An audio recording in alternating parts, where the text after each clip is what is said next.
ಈ ವರ್ಷ ಎಸ್ಎಸ್ಎಲ್ಸಿ ವಿದ್ಯಾರ್ಥಿಗಳಿಗೆ ಶೇಕಡ 10 ಗ್ರೇಸ್ ಅಂಕಗಳನ್ನು ನೀಡುವುದಿಲ್ಲ ಎಂದು ಶಿಕ್ಷಣ ಸಚಿವ ಮಧು ಬಂಗಾರಪ್ಪ ಅವರು ಘೋಷಣೆ ಮಾಡಿದ್ದಾರೆ. ಕಳೆದ ವರ್ಷ ಗ್ರೇಸ್ ಅಂಕಗಳನ್ನು ನೀಡಿದ್ದು ವಿವಾದಕ್ಕೆ ಕಾರಣವಾದ ಬಳಿಕ ಈ ವರ್ಷ ಗ್ರೇಸ್ ಅಂಕಗಳನ್ನು ನೀಡದೇ ಇರಲು ನಿರ್ಧಾರವನ್ನ ಮಾಡಲಾಗಿದೆ. ಇನ್ನು ಎಸ್ಎಸ್ಎಲ್ಸಿ ಪರೀಕ್ಷಾ ದಿನಾಂಕ ಹತ್ತಿರವಾಗ್ತಾ ಇದ್ದು ವೆಬ್ ಕಾಸ್ಟಿಂಗ್ ಮತ್ತು ಸಿಸಿಟಿವಿ ನಿಯಮಗಳನ್ನು ಕಠಿಣ ಪ್ರಯೋಗದಲ್ಲಿ ಮುಂದುವರಿಸಲಾಗ್ತಾ ಇದೆ.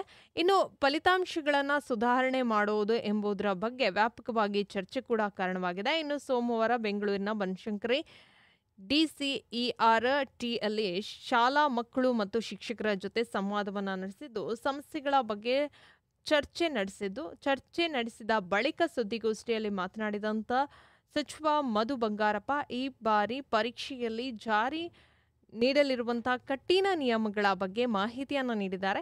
ನಾವು ಅಧಿಕಾರಿಗಳ ಜೊತೆ ಪರಿಶೀಲನಾ ಸಭೆಯನ್ನು ನಡೆಸಿದ್ದೇವೆ. ವಿದ್ಯಾರ್ಥಿಗಳು ಅನುತ್ತೀರ್ಣರಾದರೆ ಮತ್ತು ಶಾಲೆಗೆ ಸೇರುವ ವ್ಯವಸ್ಥೆ ಕೂಡ ಇದ್ದು ಅದನ್ನ ಮಕ್ಕಳು ಅರ್ಥ ಮಾಡಿಕೊಳ್ತಾರೆ.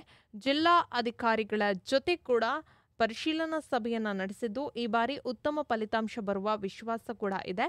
ವಿದ್ಯಾರ್ಥಿಗಳ ಮೇಲೆ ಒತ್ತಡವನ್ನು ಹೇರಬಾರದು ಎಂದು ಹೇಳಿದ್ದಾರೆ. ಇನ್ನು ಸಭೆಯಲ್ಲಿ ಮುಖ್ಯಮಂತ್ರಿ ಸಿದ್ದರಾಮಯ್ಯ ಅವರು ಕಳೆದ ವರ್ಷ ನೀಡಿದ್ದಂಥ ಗ್ರೇಸ್ ಅಂಕಗಳನ್ನು ವಿರೋಧಿಸಿದ್ರು. ಈ ವರ್ಷ ಯಾವುದೇ ಕಾರಣಕ್ಕೂ ಗ್ರೇಸ್ ಅಂಕಗಳನ್ನು ನೀಡುವುದಿಲ್ಲ.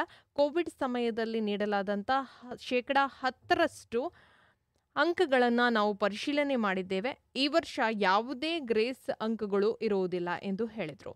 ಈ ಬಾರಿ ಎಸ್ಎಸ್ಎಲ್ಸಿ ಫಲಿತಾಂಶಗಳನ್ನು ಸುಧಾರಿಸಲು ದಿನಕ್ಕೆ 1 ಅಂಕ ಕಾರ್ಯಕ್ರಮ, ಮುಂಜಾನೆ ಅಧ್ಯಯನ, ವಿಶೇಷ ತರಗತಿಗಳು, ಅಣುಕು ಪರೀಕ್ಷೆಗಳು ಮತ್ತು ಗುಂಪು ಅಧ್ಯಯನ ಅವಧಿಗಳಂತಹ ಚಟುವಟಿಕೆಗಳನ್ನು ನಡೆಸಲಾಗುತ್ತೆ ಎಂದು ಅವರು ತಿಳಿಸಿದ್ದಾರೆ. ಇನ್ನು ಕಳೆದ ವರ್ಷ ಕೋವಿಡ್ ಸಾಂಕ್ರಾಮಿಕ ಕಾರಣಕ್ಕಿಂದಾಗಿ ಗ್ರೇಸ್ ಅಂಕಗಳನ್ನು ನೀಡಲಾಗಿತ್ತು. ಈ ವರ್ಷ ಹೆಚ್ಚುವರಿ ಅಂಕಗಳನ್ನು ಕೊಡುವುದಿಲ್ಲ.